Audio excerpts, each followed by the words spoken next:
영상 잘 보셨죠? 종려나무가 어떤 의미를 갖고 있는지, 그리고 자녀를 위한 기도는 어떻게 해야 되는지. 할렐루야 샬롬하고 저 뒤에 여기 이쁜 예지 빨간 쉐타를 입고 머리를 예쁘게 냈어요. 예지부터 축복하는 기도, 축복하는 인사, 눈 맞추면서 서로 인사합니다.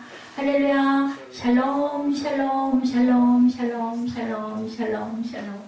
하나님 사랑합니다. 여러분 주 안에서 사랑합니다. 오늘은 사순절 5째 주일, 다음 주면 종려 주일이 이제 시작되죠. 네, 오늘 시편 말씀입니다. 103편 1절에서 14절까지 우리 합독했죠. 끝없는 사랑이에요. 예, 하나님이 우리를 사랑하시는 마음, 아까 예수님이 말씀하시죠. 너희들이 그 십자가를 너무 무거워하기 때문에 내가 지고 너희들이 너무나 아파하기 때문에 내가 대신 채찍을 맞았다. 오늘 우리 kun동이들에게 외우라고 암송하라고 그랬더니 예, 암송을 사무엘이 했던가요? 그죠? 예, 이사야 53장 5절 말씀. 그가 채찍에 맞음으로 우리가 나음을 입었도다라는 그 구절이었습니다. 그래서 내가 채찍에 맞고 내가 그래서 징계를 받고 내가 그래서 십자가에 못 박혔노라 이렇게 말씀을 하는데, 이 끝없는 사랑에 대해서 우리 함께 묵상하는 시간 갖도록 합니다. 하나님 사랑이 끝이 없고 그 다음에는 아주 뭐 비교할 수 없지만 부모의 사랑, 아들이 아주 저를 깜짝 기함을 하게 합니다. 계속해서 생각해봤어요. 보통 집 아이들은 우리 아이보다는 그래도 조금 나을 건데 하필이면 그나마 부족하지만 목회자라고 하는 이 이한나 아들이 저렇게 거꾸로 갈까. 청개구리가 뭐라고 그랬다고요?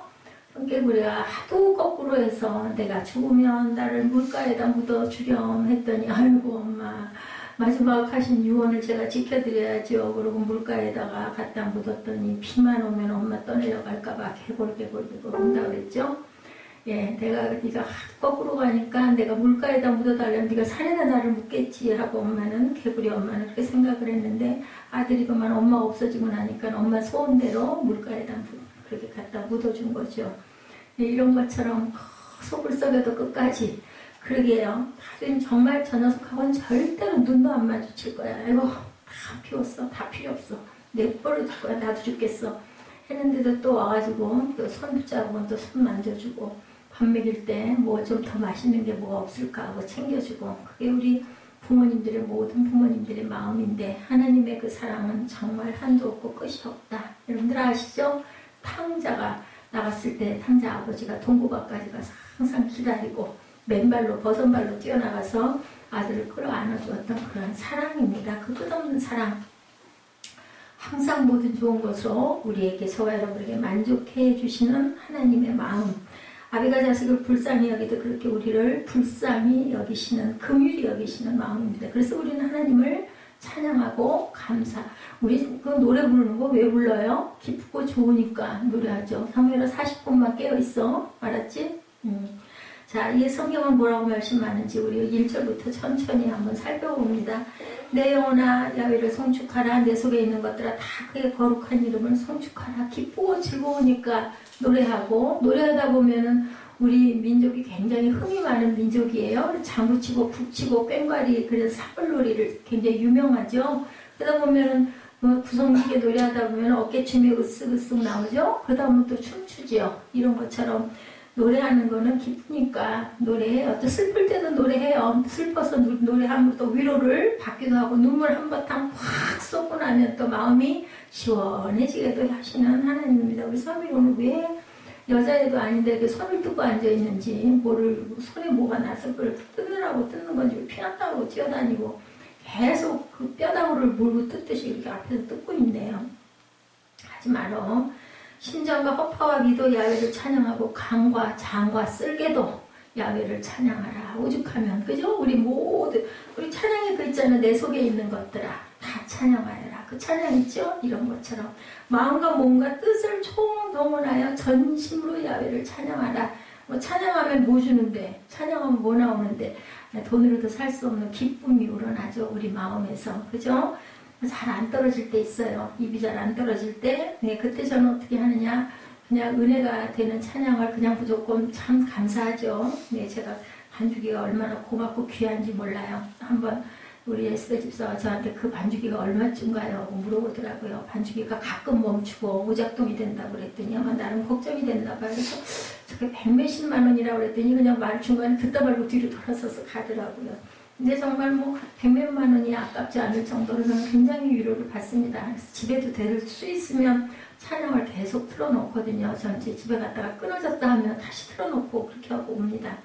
내 속에 있는 것들이 다 하나님을 송축하고 찬양하면 돈으로도 살 수 없는 귀한 우리에게 기쁨과 감동을 주시기 때문에 눈물을 또 흘리다가도 또 그저 마음이 풀어지지 않습니까? 이렇기 때문에 우리는 찬양을 하고 요즘에 그 찬양 작사하시는 분들 또 작곡을 우리 유진 집사가 한다고 그러죠. 우리 유진 자매님이 작사를 한다고 하는데 작곡을 한다고 하는데 얼마나 부럽고 얼마나 감사하고 고마운지 몰라요. 그렇게 주옥 같은 기가 막힌 아니 모르는 찬송도 마찬가지야. 아까 제가 찬송가 하나를 별로 안 들어보는 찬송인데 그냥 그 제목이 너무나 은혜가 돼서 틀었었던 적이 있어요. 아까 우리 찬송할 때 그냥 뭐 곡조는 잘 몰라서 좀 서툴더라도 가사를 이렇게 듣고 보고 있으면 저는 너무 은혜가 돼요. 그 찬송가 시를 그렇게 쓸 정도면 얼마나 그 작사하신 분이 감동을 하나님의 은혜에 감동을 받았으면 그렇게 시를 그렇게 지어서 가사를 만들 수 있었을까.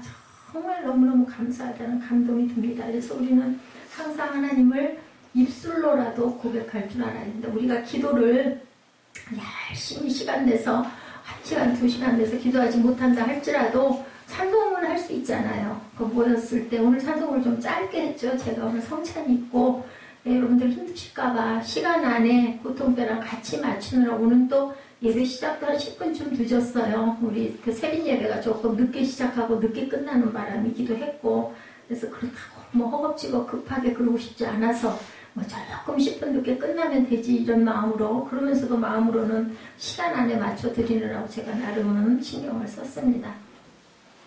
우리의 찬양은 과연 어떤 찬양인가? 아까 말씀드린 것처럼 우리 마음 안에 있는 위와 장과 쓸개와 호파와 모든 것들이 다 함께 찬양, 내 속에 있는 모든 것이 찬양을 해야 된다. 살아있다는 게 얼마나 귀한지. 죽으면 하고 싶어도 못하지. 내 마음대로 할 수 없어지잖아요. 근데 살아있는 동안은 내 의지와 내 뜻대로 하나님께서 우리에게 의지를 주셨죠. 선택을 할 수 있는 선택권을 주셨기 때문에 뜻대로 할 수 있다. 요즘에 왜 이렇게 안 걸리는 사람들이 많아요. 할 수 없어요. 우리가 우리 마음대로 노력하고 우리 마음대로 건강 위해서 열심히 운동하고 정말 그렇게 해야죠. 그런데 그것과 같이 가지 않는 게 우리 뜻과 마음대로 세상을 사는 것 언제까지 살 수 있고 하는 거는 안 한다. 그 암이 걸리신 그분들이라고 해서 열심히 몸 건강 안 챙기셨겠냐고요. 그런데도 암이 걸려가지고 어느 날 갑자기 안부를 하다 보면 아유 나 방사선 치료받고 있어. 병원에 있어. 무슨 방사선 치료 받으세요? 아이고 어떻게 하다가 건강검진하다 보니까 암 3기래 수술도 못한대. 그 얘기를 듣고 제가 얼마나 어이가 없고 저보다 1년 나이 많으신 분인데 그 30년 이상을 함께 보고 왔는데 너무 기가 막힌 거야. 기도를 하면 눈물이 절로 나요. 나도 어디가 어떻게 생겼는지 모르죠. 열어보기 전에는 아무도 모르는 거죠. 그렇기 때문에 우리는 살아있을 때 여러분들 열심히 입술로 찬양하시기 바랍니다. 뭐 가사를 곡을 몰라도 어쨌든 마음으로 동참하시고 그것이 내 기도고 내 고백이다. 기도는 우리가 잘 못하지만 찬양을 할 수 있고 못하면 또 들을 수 있고 들으면서 마음으로 감동할 수 있지 않습니까? 그래서 시편이 이렇게 감사하다. 제가 아까 다윗 얘기를 했어요. 세린 예배 때 다윗이 그렇게 좋았겠어요. 저는 시편 23편을 어린 나이 이 찬송 있잖아요. 야 여호와는 나의 목자신이 있어요. 내게 부족함이 없으리로다. 이거 5살 때부터 부르던 찬송인데 이거를 부르면서 뭐 몰랐죠. 처음에는 나중에 이제 다윗이 썼다는 걸 알면서 어떤 생각을 했냐면요. 우리 이거 시골 이런데 저는 참 시골에서도 자랐기 때문에 푸른 들에 나가면은 아주 굉장히 무덤 그 가장자리를 너무 예쁘게 막 잔디들 이렇게 해놓잖아요. 그럼 거기를 막 뛰어다니면서 저는 개나리 진달래를 여기 등에다가 꽂고 머리에다가 이렇게 장식을 하고 여기다가는 보자기를 이렇게 쓰고 친구들하고 막 3~4명이 모여가지고 막 정말 야단맞이를 치시죠. 그 상석이라고 그러죠? 얼마나 이뻐요. 대리석 간질간질하게 했는데 거기에 올라가서 막 춤을 추고 하다못해 이제 나중에 무덤 위에까지 애들하고 같이 막 뛰어다니면서 뭐 지금도 그때 그게 너무너무 아름답게 느껴져요. 그래서 다윗도 그런 푸른 풀밭에 탁 누워가지고 이거는 제가 중고등학교 때 그 상상했던 거예요. 얼마나 신선하고 얼마나 멋있을까. 그래서 다윗은 이 시편을 그렇게 할 수밖에 없었을 거야. 저는 그때 그렇게 생각을 했는데 이제 뭘 조금 아주 그냥 진짜 조금 손톱 끝만큼도 안 되는 말도 뭐 어떤 명함도 못 내밀어요. 뭐 공부하고도 금방 다 잊어버리니까 몇 장도 금방 잊어버려요.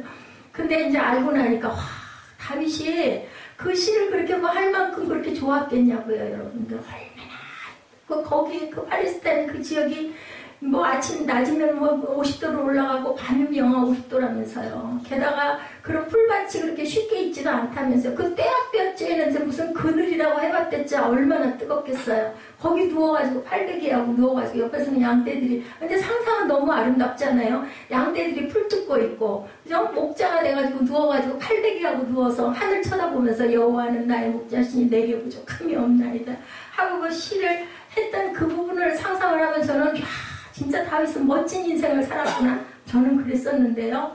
하나님의 은혜가 아니면 다윗이 어떻게 그런 시를 지어서 하나님께 올렸겠어요. 그게 기도고 고백이잖아요. 그죠? 이제 그걸 좀 알겠는 거예요. 얼마나 힘들고 공부했으면 때로는 물론 기쁨도 있었겠지만 근데 아까 저 그 십자가 지신 예수님의 모습을 보면서 어떤 생각이 들었냐면 물론 사람마다 조금씩 크고 작고의 많고 적고의 어떤 그 양은 있겠지만 이게 우리 인생의 모습이구나 하는 생각이 전 뒤에 앉아가지고 이렇게 보면서 대박이면은 여러분들 막 그렇게 막 피치고게 막 이런 거 저는 별로 영상 잘 틀려고 하지 않아요. 너무너무 잘 알고 너무너무 의례적인 것들이고 하기 때문에 그것보다는 딴 부분에서 은혜를 느끼면서 우리 하나님의 은혜를 감사할 수 있는 그런 걸 트는데 사순절이기 때문에 올라와 있는 것들이 다 그렇고 그렇다고 부활절 걸 지금 미리 틀 수는 없죠. 그래서 사순절 걸 고르다 보니 했는데 근데 제가 아까 문득 그 모습에서 와 우리 인생이야 하는 생각이 들더라고요. 다들 여러분들 힘드시죠? 돈이 많고 명예가 많고 뭐 정말 대단한 저택에서 사시는 분들은 뭐 실제적인 배고픔에 아니면 춥고 어떤 그 부족함에 그런 건 없을지 모르고 그분들도 정신적으로 얼마나 여러 가지의 그저 어려움들이 많을까. 우리 인생이다. 그 십자가의 무게와 크기가 조금씩은 다르겠지만 저는 그런 생각이 들었어요. 조금 옆으로 갔습니다만은 우리를 창조하신 목적, 십자가로 우리를 구속하신 이유, 그 은혜를 찬양하기 위해서다. 그래서 제가 오늘 5주째 되는 날 103편을 여러분들과 함께 나누기 원합니다. 이사야 43장 21절에 말씀하시네요. 이 백성은 내가 나를 위하여 지었나니 나를 찬송하게 하려 함이라. 제 얘기가 아니고요. 이사야가 이렇게 예언으로 하나님의 영을 받아가지고 기록한 거죠. 아무쪼록 온 마음과 나의 존재를 총동원해서 야훼를 찬양하며 사시기를 주님의 이름으로 축복합니다. 여러분들 기도 못하시면 내가 직접 못 부를 상황이면 뭐 운전을 하면서도 좋고요. 누워 계시면서도 좋고 찬양을 좀 틀어놓으시고 귀로라도 마음으로라도 함께 하나님과 함께하는 게 중요해요. 의식이 중요한 게 아니라 그러게요. 바쁘면은 예배 마다 수요일마다 금요일까지 못 드릴 수 있으시죠. 그렇더라도 일상생활 속에서도 우리가 묵상할 수 있는 방법 중에 가장 쉽고 편한 방법은 찬양을 좀 들으시면 돼요. 어떤 상황이라도 그렇게 해서 내 마음이 아버지의 마음과 비슷하게 함께 따라가면 그게 은혜죠. 그래서 온 마음으로 송축하려는 그 찬양의 가사를 보니 이렇게 나와 있네요. 온 마음으로 송축하리 생명 다해 주 섬기 나의 힘 나의 마음 내 모든 것들이여 주를 경배해. 경배가 바우예요. 바우. 경배하는 모습은 무릎을 꿇는 거, 고개를 숙이는 거. 바우죠. 그렇기 때문에 우리는 경배해야 된다. 그런데 그렇게 오직 야훼를 찬양해야 할 이유는 베풀어 주신 은혜 때문이다. 은혜라는 건 뭘까요? 우리가 누가 선물을 주면은 어때? 너무너무 감사하죠. 은혜는 선물이라고 하네요. 이게 에베소서에 나와 있죠? 하나님의 선물이라. 이게 바로 은혜인데 그 은혜는 하나님의 정말 끝없는 사랑이 아닐까. 저는 그렇게 생각을 했습니다.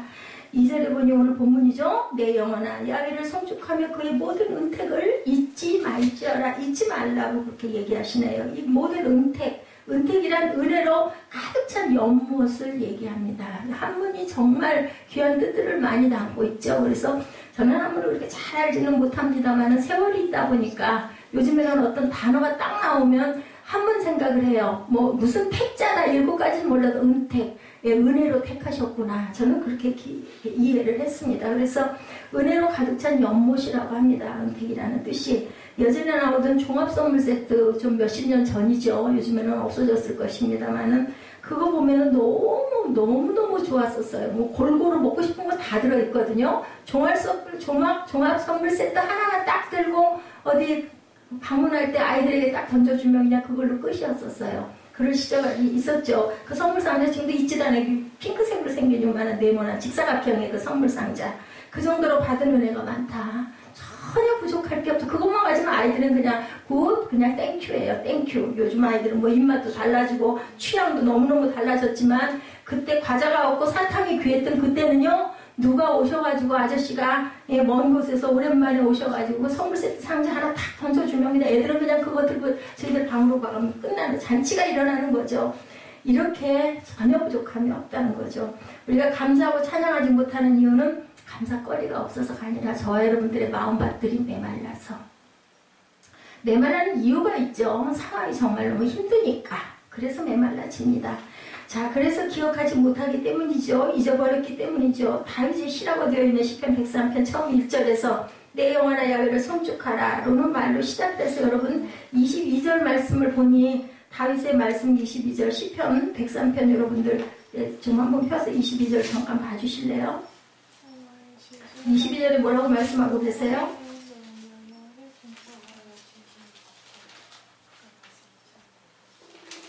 똑같이 103편 22절에도 야훼의 진심을 받고 그가 다스리는 모든 것에 있는 너희와 야훼를 송축하라. 내 영혼아 야훼를 송축하라. 이렇게 말씀하고 있죠. 자, 1절에도 내 영혼아 야훼를 송축하라. 내 속에 있는 것들아 다 그의 거룩한 이름을 송축하라. 내 영혼아 야훼를 송축하며 그의 모든 은택을 잊지 말지어다. 그러면서 3절에 보니까 그가 내 모든 죄악을 사하셨다고 그래요. 내 모든 병을 고치셨다고 그래요. 내 생명을 파멸해서 속량하시고 인자와 긍휼로 관을 씌우셨다고 그래요. 인자라는 게 뭐예요? 사랑이에요. 사랑. 인자라는 것.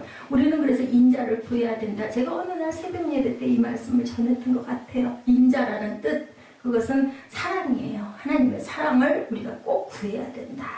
그죠? 그래서 가득 찬 연못에서 우리가 그 은혜를 구하고 그것을 구하고 우리가 먹고 마시면서 배가 불러야 된다는 뜻을 갖고 있습니다. 그래서 마지막 2절에도 똑같은 22절 말씀이죠. 하나님의 은혜와 긍휼을 풍성하게 누리고 있다라고 고백합니다. 근데 5절에 뭐라고 말씀을 하세요? 5절에 보니 좋은 것으로 내 소문을 만족해 하사 내 청춘을 독수리같이 새롭게 하니 딱 그냥 내 청춘하니까 파란 새싹 예, 그 새벽 이슬 같은 청년들 우리 찬양 기쁘게 잘하죠. 이런 것처럼 청춘이라는 말이 뜻이 여기 나와 있어요. 1차적으로 혈기왕성한 청춘에게 신실한 믿음을 가르쳐주는 시다. 예, 이 103편 시는 실제로 시편 103편은 청년이 과연 어떻게 해야 신실한 믿음을 가질 수 있는가를 가르쳐주고 있습니다. 청년이 신실한 믿음을 가지기 위해서 하나님의 은혜와 사랑을 감사하고 하나님의 위엄과 주권을 찬양해야 된다라는 내용을 갖고 있어요. 우선 시편 103편을 보면 감사와 찬양이 넘치고 있죠. 전체가 다. 믿음이 돈독한 청년이 되기 위해서는 무엇보다도 하나님의 은총과 사랑에 대해서 풍성한 감사와 찬양을 해야 된다. 우리 말 잘 듣는 자녀들 어때요? 부모님들이 보면 너무너무 대견하고 기특해서 그냥 쓰다듬어주고 다독여주고 궁둥이 두들겨주고 싶고 그렇죠. 이런 것처럼 하나님께서도 우리가 정말 하나님 말씀을 잘 순종하고 감사하고 그냥 입술에다가 그냥 찬양을 달고 살면 어떨까요? 이뻐서 그냥 등 두들겨주고 궁둥이 두들겨주고 내가 네 앞길 내가 다 닦아줄게 이렇게 말씀하지 않겠어요? 우리 부모님들도 그런데 조금만 마음에 들게 해도 그러죠. 조금만 마음에 들게 해도. 문제는 개처럼 옆으로 가는 것도 괜찮은데 뒤로 돌아가는 게 문제입니다. 거꾸로 가면 정말 그게 문제입니다. 사랑의 힘은 과연 어떤 것인가 제가 몇 사람을 여러분들에게 소개하려고 합니다. 스바찬 바하 여러분들 아시죠? 역사상 아무도 능가할 수 없는 위대한 음악을 작곡할 수 있던 힘이 이분의 그 어떤 뒷얘기 가운데 나와 있더라고요. 하나님을 지극히 사랑하는 마음에서 이분의 그 곡들이 다 발표가 되었는데요. 예, 그분은 평생을 살면서 20년 동안 20명의 자녀를 낳았다고 합니다. 참 자녀를 많이 뒀어요. 근데요, 2년에 하나씩 아이들이 죽어가지고 10명의 자녀를 잃어버렸다고 그래요. 그 잃어버렸을 때마다 그 아픔과 그 마음의 그 고통을 하나님께 아뢰면서 그것을 달래고 추슬렀다라는 그런 내용이 있더라고요. 그래서 바하의 천상의 음악들이 탄생이 되었다라고 이렇게 나와 있어요. 미켈란젤로의 아름다운 미술 작품도 마찬가지인데요. 저희가 갔었어요. 여기를 피렌체. 거기에 가면 아주 아름다운 조각들이 많이 있죠. 그런데도 무엇보다도 보면은 예, 그 미켈란젤로의 가장 손꼽히는 걸작 시스틴 성당의 천정 벽화가 벽에 있는 게 아니라 천정이 엄청 긴 거리. 저희 블로그에 가시면 그 사진 찍어놓은 거 올려놨습니다. 어떻게 미켈란젤로가 이거 천정에다가 그림을 그려서 붙인 게 아니라 그 위에다가 그림을 그린 거예요. 어떻게 보면 조각같이 느껴질 정도로 입체감이 대단한 그러한 그림을 그리고 12년 동안 이 그림을 완성을 하고는 그만 목을 제대로 쓰지를 못했다라는 그런 뒷얘기가 나타나 있습니다.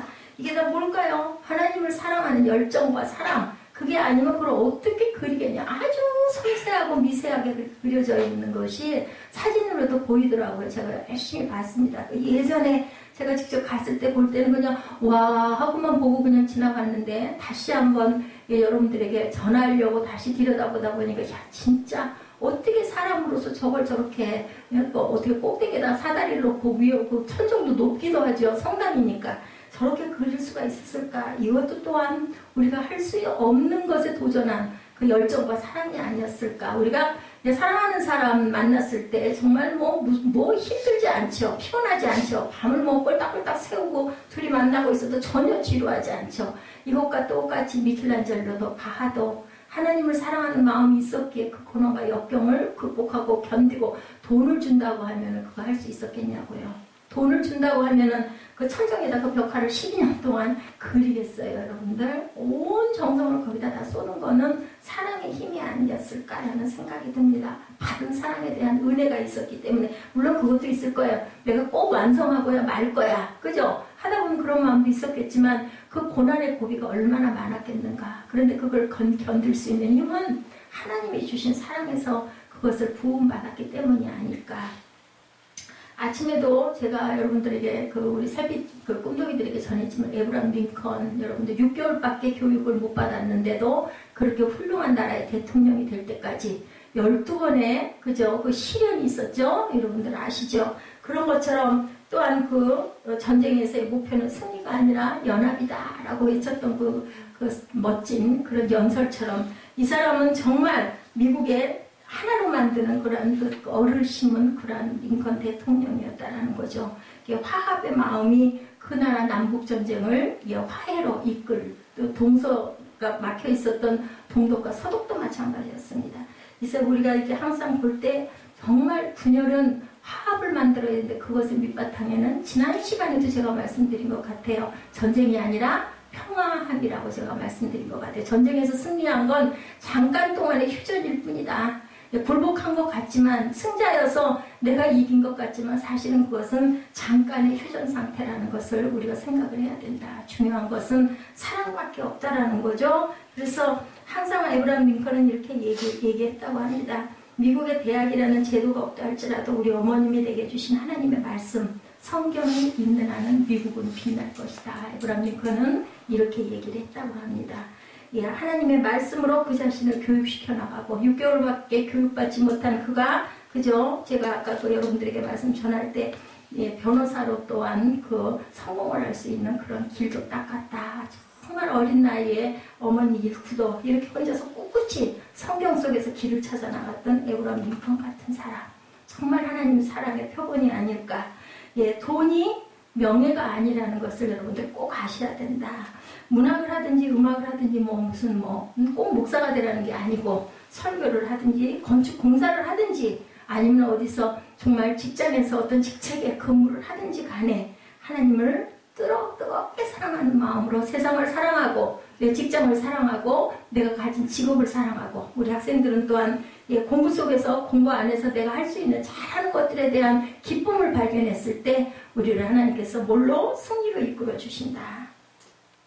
세상에 사랑을 요구하는 왕은 없지만 하나님은 사랑을 요구하셨죠. 이런 이야기가 있어요. 마케도니아 사람들은 알렉산더 대왕을 굉장히 존경합니다. 이 사람은 뭐 아주 패하는 게 없었어요. 아주 승승장구를 했죠. 잠깐 동안 나타나가지고 아주 대단하게 그 영토를 확장했던 그런 알렉산더. 그래서 이름이 대왕이에요.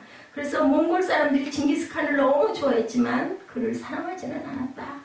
알렉산더 대왕도 마찬가지입니다. 마케도니아 사람들은 알렉산더 대왕을 굉장히 존경했지만 그를 사랑까지 하지는 않았다는 거죠. 세종대왕의 한글 주셔서 우리가 얼마나 잘 쓰고 있습니까? 그렇지만 그분은 뭐 우리가 그렇게 뭐 사랑합니까? 존경하죠. 영웅으로 생각을 하죠. 알렉산더 징기스칸 세종대왕은 충성과 성실과 열심과 복종을 요구했지만 사랑을 요구하지는 않는데 사랑을 다 요구하신 분 한 분이 예수 그리스도시죠. 하나님이십니다. 마태복음 22장 37절입니다. 예수께서 이르시되 내 마음을 다하고 목숨을 다하고 뜻을 다하여 주 너의 하나님을 사랑하라 하셨은즉 이렇게 말씀합니다. 다른 걸 말씀하지 않고요. 네 뭐 돈을 뭐 많이 갖다 다오 뭐 이런 얘기 안 하세요. 나를 뭐 존경해 다오 이런 말씀 안 하세요. 예, 하나님을 사랑하고 그리고 내 이웃을 사랑하라고 말씀합니다. 세상에 사랑을 요구하는 왕은 없는데 주님은 우리에게 사랑을 요구하신다. 주님이 그 모든 것을 주시고 우리를 사랑해 주셨기 때문에 너희도 나를 사랑해라 라고 말씀을 하십니다. 우리 죄를 사하시고 죄값을 치르시기 위해서 하늘 보좌를 버리셨죠. 예, 독생 하나님 성자 하나님께서는 낮고 낮은 땅에 오셔서 사람들 사이에 거하시고 십자가를 지셨습니다. 그러므로 예수님은 우리에게 사랑할 자격이 충분히 있으시다. 그래서 부모 사랑 자식이 절대로 따라가지 못한다고 합니다. 그렇기 때문에 누구에게? 내 자식에게 내리사랑으로 준다고 하죠. 그 사랑을 다 따라가지 못하기 때문에 아버지의 마음도 아마 이런 마음이실 거예요. 그래서 그분의 사랑의 요청을 받았다는 것은 부담과 짐이 아니다. 무한한 영광이고 영원한 축복이고 내 마음밭에 사랑이 있으면요 남에게 주고 싶어져요. 그 사랑이 우리 마음에 사랑이 피어나면 어때요? 그냥 묻고 싶죠. 저는 그래서 요즘에 사랑을 좀 만들어요. 그런 마음이 없고 좀 우울하고 꿀꿀한 마음이 들 때는 좋은 영상도 보고 그 속에 담겨있는 뜻도 헤아려 보면서 그러다 보면 저는 웃게 되더라고요. 그리고 누구 생각도 나고 그러면서 마음으로 축복하고 기도도 합니다. 이렇게 해서 없을 때는 사랑을 만드세요. 말씀 속에서도 사랑을 찾기도 하고 아니면 또 어떤 유명하신 목사님 말씀 속에서도 또 들으면서 간증을 통해서도 사랑을 만들어서 그 사랑을 피우면 그러면 마음이 편안해집니다. 남에게 마음에 조금 맺혀있던 것들도 응어리도 풀리죠. 예, 만왕의 왕께서 정말 나를 무시하지 않고 정말 세상에 전보다도 보이지도 않는 나 같은 존재를 하나님께서 나를 기억하시고 나에게 사랑을 주신다는 거 그리고 네가 나를 사랑해라 라고 말씀하신다는 거 여러분 생각해 보세요. 얼마나 감사한가. 영광 아니겠어요? 정말 영광스러운 겁니다. 예, 서양 속담에 이런 말이 있네요. 가장 풀기 어려운 수학 문제는 우리가 받은 은혜를 스스로 헤아려 보는 것이다. 수학 문제 여러분들 풀기 힘드시죠? 근데 세상에서 가장 어려운 수학 문제는 하나님의 은혜를 우리가 헤아려 보는 거라고 합니다. 왜요? 너무 많기 때문에. 절대로 그것을 다 헤일 수가 없죠. 하나님이 우리에게 주시는 각종 은혜에는 그럼 어떤 것들이 있나? 우리 잠깐 살펴봅니다. 속죄의 은혜를 갖고 계시죠? 여러분들 뭐 길게 말씀 안 드려도 우리를 속죄하시려고 주님께서 오셨잖아요. 지금도 사순절 동안 매일매일 새벽 미명에 나가셔서 기도하시죠. 이런 것처럼 그 속죄의 의미를 가지고 있다. 그것은 죄사함은 은혜입니다. 죄사함이 없이는 어떤 은혜도 더 이상 은혜가 될 수가 없다. 죄사함의 결국은 뭐예요? 결국은 우리에게 영생을 주시기 위함이라. 그것이 영원한 생명입니다.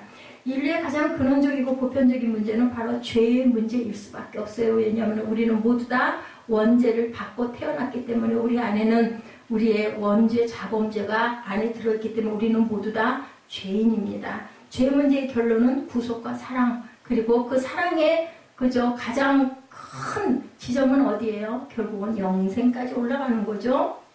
마지막 끝 지점은 인간은 죄로 말미암아 사망과 멸망의 길을 걷고 있고 그럼에도 불구하고 우리 힘과 노력과 행위로는 그 문제를 절대로 해결할 수 없기 때문에 그 문제를 단결에 해결해 주시려고 예수 그리스도를 우리에게 보내주신 것.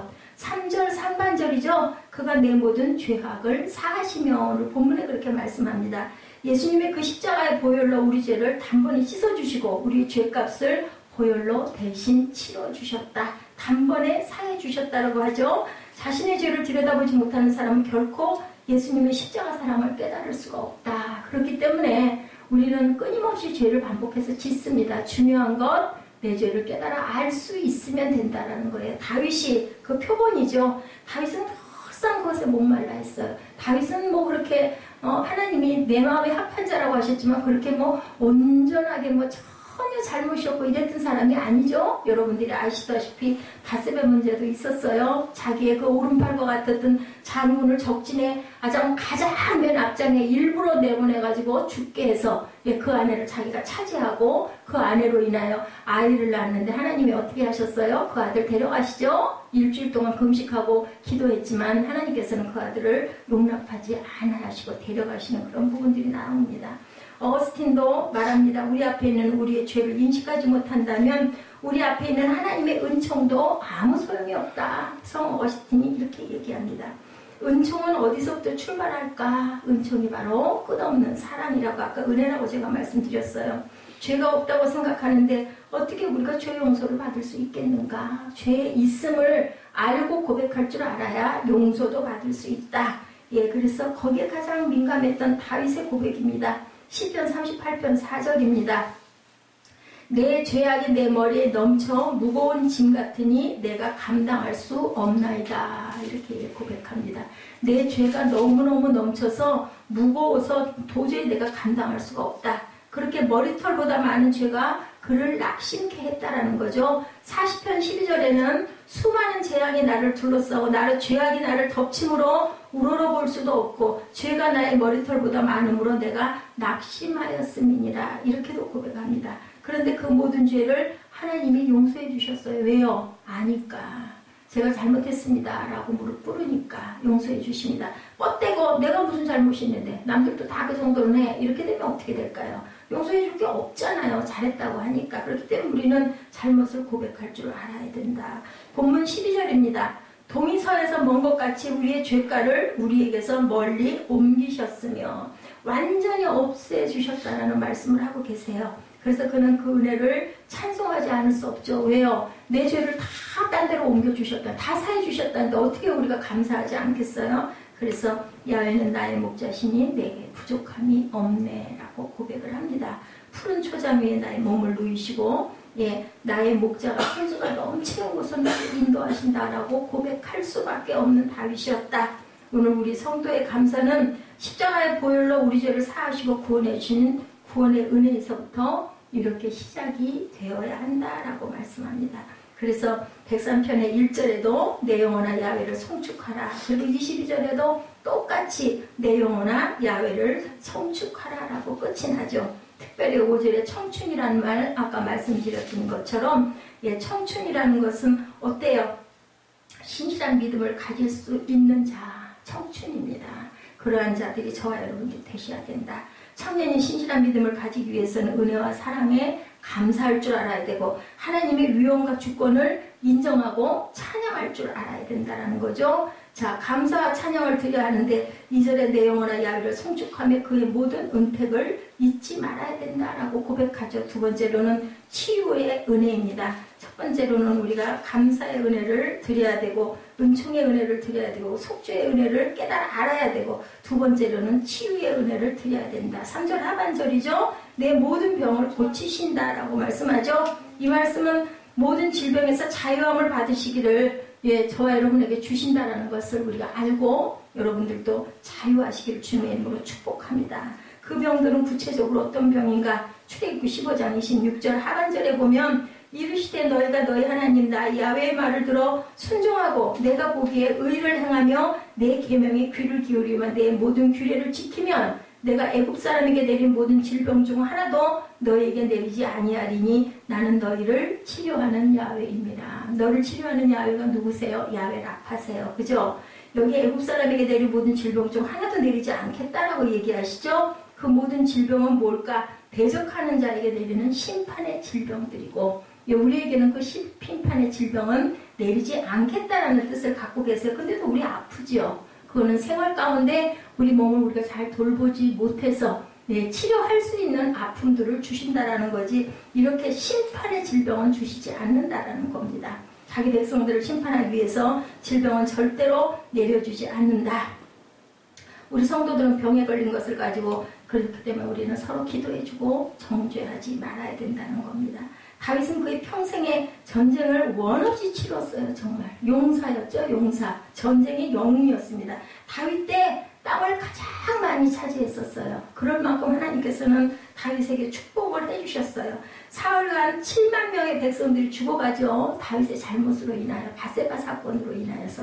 뭐를 택할래? 그 세 가지를 택하라고. 7년 환란을 택할래? 아니면 7일 동안 이런 그 병이 와가지고 사람들을 죽이는 그걸 택할래? 그랬을 때 그거를 그렇게 하겠다고 그랬어요. 그래서 사흘 동안 7만 명의 백성들이 죽어나가는 걸 목격했는데도 다윗은 아주 건강했다라고 나타나 있습니다. 근데 그 건강하면서 얼마나 마음이 아프고 고통스러웠겠어요. 내 죄 때문에 내 백성들이 7만 명의 죄 없는 백성들이 죽는 것을 보게 한 것이 바로 하나님의 그 역사였었다는 것. 그렇게 하면서도 다윗에게는 건강을 주셨어요. 역대상 29장 28절에 그가 나이 많아 늙도록 부하고 존귀를 누리다 죽음에 그의 아들 솔로몬이 대신하여 왕이 되니라. 이렇게 나타나 있습니다. 어떻게 그런 은혜가 가능했을까? 아까 말씀드린 하나님의 긍휼과 사랑이었다. 다윗이 잘해서가 아니라 불쌍히 여기는 마음. 왜? 잘못했어요 하니까. 잘못하면 그냥 다윗은 바로 그냥 무릎 꿇죠. 마우하죠. 잘못했습니다. 침상을 띄우면서 가지고 울었죠. 나단 선지자 와가지고 당신이 잘못했다라고 얘기하니까 뭐 두말도 않습니다. 야훼 이름을 경외하며 송축하며 섬기는 자를 그가 살아가는 날 동안 모든 질병에서 건져주신다. 말라기 4장 2절입니다. 내 이름을 경외하는 너희에게는 공의로운 해가 떠올라 치료하는 광선을 비추리니 너희가 나가서 외양간에서 나온 송아지와 같이 뛰리라. 이렇게 말씀합니다. 여러분들 경외하는 삶을 사셔서 치유의 은혜를 누리시기를 주님의 이름으로 축복합니다. 세 번째로는 보호의 은혜입니다. 4절이죠. 내 생명을 파멸해서 성량하시고 인자와 긍휼로 관을 씌우시며, 파멸이라는 말, 지옥과 같은 고통, 가슴 찢어지는 아픔이라는 뜻의 말입니다. 하나님은 가슴 찢어지는 지옥의 고통의 그 고통과 같은 인생의 문제에서 자기 백성들을 보호해 주신다라고 말씀해요. 죽음과 같은 위기가 가진 시련 가운데서 지켜주신다고. 우리 하나님은 그런 온갖 위기들로부터 우리를 보호해 주신다. 파멸에서 건져주신다라고 말씀을 합니다. 그래서 인자와 긍휼로 관을 씌워주신다. 그리고 파멸에서 속량하신다고 그러는데, 속량이란 말은 대가 없이 파멸을 면하게 하는 것이 아니라 누군가가 대신해서 치러주시는 것. 속량받았다 이렇게 얘기하죠. 돈 주고 속량을 받기도 하고, 그죠? 뭔가 대가를 치르고. 누구였어요? 예수님의 십자가의 보혈의 피입니다. 대속의 은혜입니다. 이사야 53장 5절이죠. 아까 우리 함께 외우라고 했던, 그가 찔림을 받으면 우리의 허물 때문이요, 그가 상함은 우리의 죄악 때문이라. 그가 징계를 받음으로 우리는 평화를 누리고 그가 채찍에 맞음으로 우리는 나음을 받았도다. 그가 징계를 받음으로 우리가 평화를 누리고 채찍에 맞음으로 우리가 나음을 받았다. 이것이 바로 속량이고 파멸에서 건져주심이라는 것을 우리가 압니다. 인자와 긍휼로 관을 씌우신다라고 말씀하시죠. 보호하는 정도에 그치는 것이 아니라 머리에 인자와 긍휼의 관까지 씌워주신대요. 보호해 주시려고. 그죠? 관을 씌운다는 말은 누구든지 그 사람을 보고 부러워할 만큼 하나님의 인자와 긍휼을 베푸신다라는 뜻을 갖고 있다라는 것.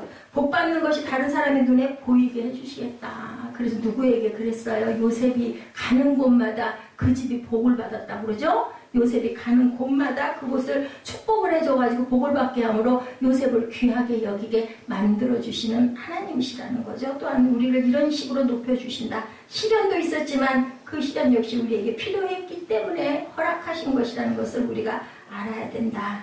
남은 인생 여정을 두려워하지 말고 살아가시는 저와 여러분 되시기 바랍니다. 그랬을 때 네 번째로 응답의 은혜가 있을 줄 믿습니다. 5절이죠. 좋은 곳으로 내 소원을 만족하게 하사. 좋은 것이란 하나님이 보시기에 좋은 것이에요. 사람이 보기에 좋은 것이 아닙니다. 내가 좋다고 다 좋은 것이 아니죠. 오히려 그게 해가 될 수도 있습니다. 진짜 좋은 것으로 응답해 주신다. 우리 생활이 윤택하면 아주 좋을 것 같죠. 근데 윤택함으로 인하여 내가 거기에서 세상에 나가가지고 어려움을 헤쳐나갈 수가 없어지는 연약함일 수도 있어요. 그렇기 때문에 우리가 적당한 시련과 환란이 왔을 때 그것을 극복하고 뛰어넘고 나면 나중에 그런 아픔들이 오더라도 우리는 딛고 일어날 수가 있는데 온질환이 화초라고 그러죠. 그렇게 자라는 게 꼭이 좋지만은 않다라는 거죠. 그래서 내 청춘을 독수리같이 새롭게 해주겠다.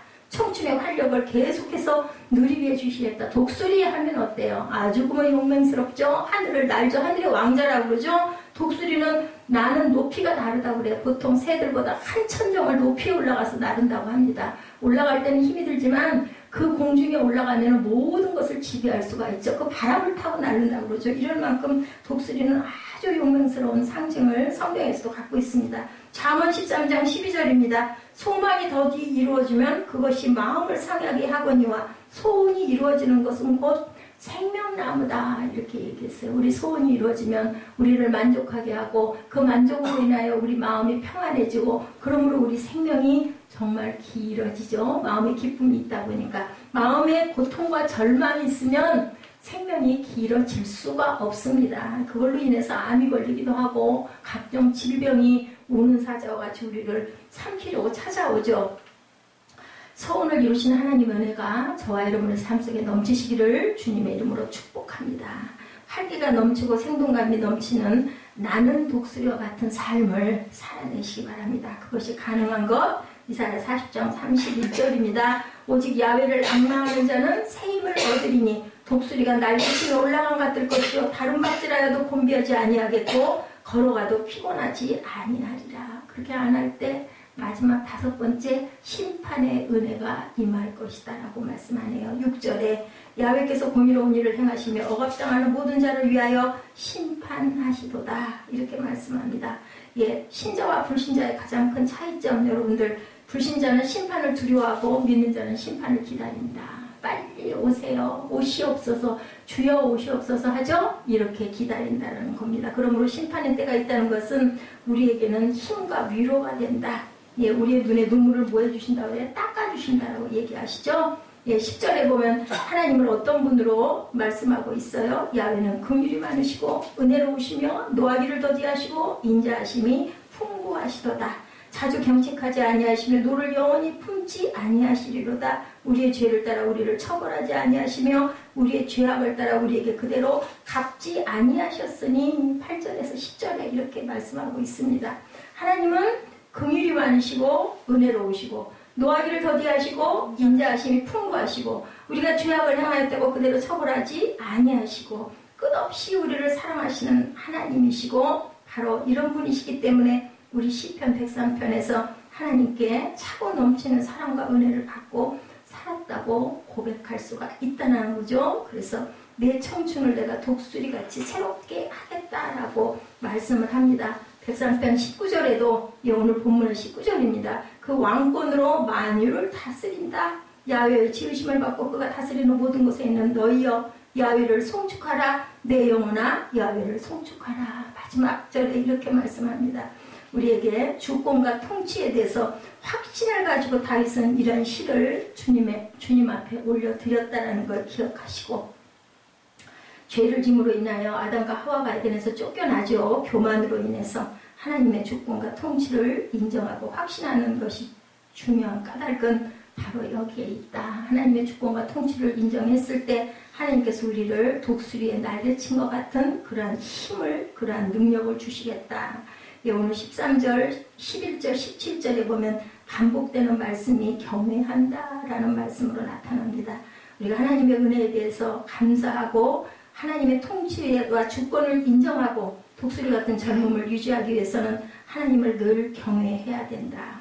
아무리 쇠약한 육신 중에도 독수리 같은 젊음으로 새로운 삶을 살 수 있는 사람이 있고 아무리 건강하고 튼튼하고 주변의 환경이 너무너무 좋아도 그렇지 못한 삶을 사는 것은 하나님의 주권과 통치를 인정하는 것과 인정하지 않는 것의 차이라는 것. 예, 오늘 우리에게 불평의 이유보다 감사의 이유가 더 많아야 할 이유를 여러분들에게 제가 설명해 드렸습니다.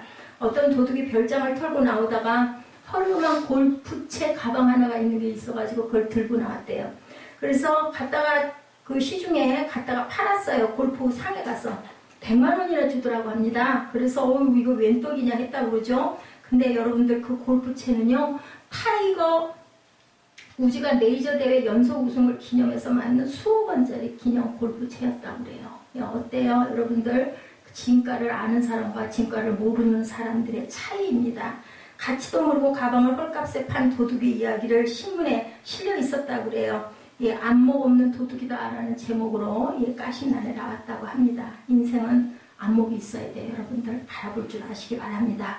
우리 성도들에게는 영적인 안목이 있어야 되겠죠? 그렇게 해서 하나님께 영광 돌리는 삶을 온전히 사시고, 첫 번째 속죄의 은혜, 두 번째 치유의 은혜, 세 번째 하나님의 보호하심의 은혜, 또한 하나님은 우리의 간구에 응답하시되 우리 소원보다 좋은 것으로 응답해 주시는 그러한 분. 그런데 뿐만 아니라 여러분들 심판의 은혜도 있다라는 것 절대로 잊지 마시기 바랍니다. 우리의 눈에서 눈물을 닦아주시고, 우리가 하나님께서 우리에게 정말 다독여 주시고 우리를 보듬어 주시는 그 은혜를, 그 은혜 안에서 사시는 저와 여러분 되시기를, 그리고 마지막 때도 하나님께 칭찬받으시고 눈물도 닦아주시는 하나님을 바라보시는 저와 여러분 되시기를 주님의 이름으로 축복합니다. 기도하시겠습니다.